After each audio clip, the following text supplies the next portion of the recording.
একটা মিষ্টি না। চ। টাকা দে। কিসের টাকা? আমরা শুনেছি নাকি? যেগুলো খেয়েছি সেগুলো 12টা লিসে 2টো আম 50 টাকা ফেল ফেলে যা। ও তো চেক করেছি মিষ্টি না টাকা, ও টাকা কেন আমরা দিতে যাবো?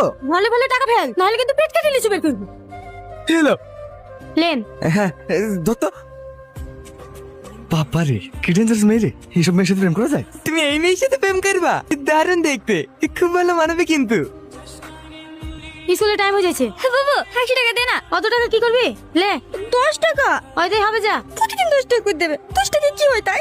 বাবু এই দেখ কার ব্যাগ পড়ি দেখি। ওরে আল্লাহ কত টাকা রে। এইবার আমরা পড়ালেখা হয়ে যাবো আর আমাদের কষ্ট থাকবে না। এই টাকাতে আমার অপারেশন হয়ে যাবে, আমাকে বাড়ি ঘরে হয়ে যাবে, আমাদেরকে আর রাস্তায় রাস্তায় অ্যাম্বুলেন্সে বেচতে হবে না। লোকে টাকালি স্বপ্ন দেখা দেখি ছাড়, যার টাকা তাকে ঘুরে দিতে হবে। বাবু তোর কি মাথাটা খারাপ হয়ে গেল নাকি? টাকাগুলো একবার দেখ, এতগুলো টাকা আমি বাবার জন্ম দেখিনি। এ টাকা খোয়া দেবো না বাবু, মরে গেলে দেবো না। চুপ করবি, যা তাড়াতাড়ি স্কুল যা। এরকম করিস নি বাবু, একবার ভালো করে ভেবে দেখ। গেলি আশেপাশেও জিজ্ঞাসা করেছি, কেউ কিছু বলতে পারছে না। ও টাকা আর পাওয়া যাবে নাকি? ও টাকার আশা ছাড়ি দাও।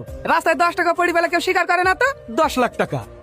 হায় টাকা দেখলে কাঠের পুতুলা হা করে। টাকাটা সত্যি হতে পড়ে গিয়েছে না লুকিয়ে রেখেছে সেটাকে আমরা বুঝতে পারবো? পুলিশের হাতে তুলে দাও, আপনি টাকা বেরিয়ে আসবে।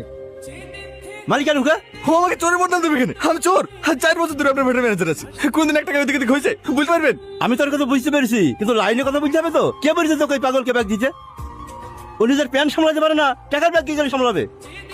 লেবার পেমেন্ট করার লেগে টাকাটা লিখতে পাঠানো, এখন আমি লেবার পেমেন্ট কি করে করবো তুই বল? কেন ও দেবে? গায়ের জব্দ খেলে তো সব হবে না, লাইনে কথা বলতে হবে তো। আমি কি একবার বলেছি আমি দেবো না? টাকা যেহেতু আমার সাথে হারছে, বাড়ি বেচে টাকা লিখে দেবো, সেকেন্ডটা আমার আছে। চলো বড় ভাই। রাগ করছি কেন? একটা অ্যাক্সিডেন্ট হয়ে গেছে, ইজে তো কারোর কিছু করার নাই। তুই 100 টাকা দিয়ে আমাকে, বাকিটা আমি ম্যানেজ করছি। আপনি তো সবই জানেন চাচা, তোমার সাথে মায়ের অপারেশন করলে আসলাম, এখন আমার কাছে 1 টাকাও না। দেখি বিলের মাঠে জমিটা বিক্রি করি, যেভাবে 2 দিনের মধ্যে টাকা ম্যানেজ করে দিছি।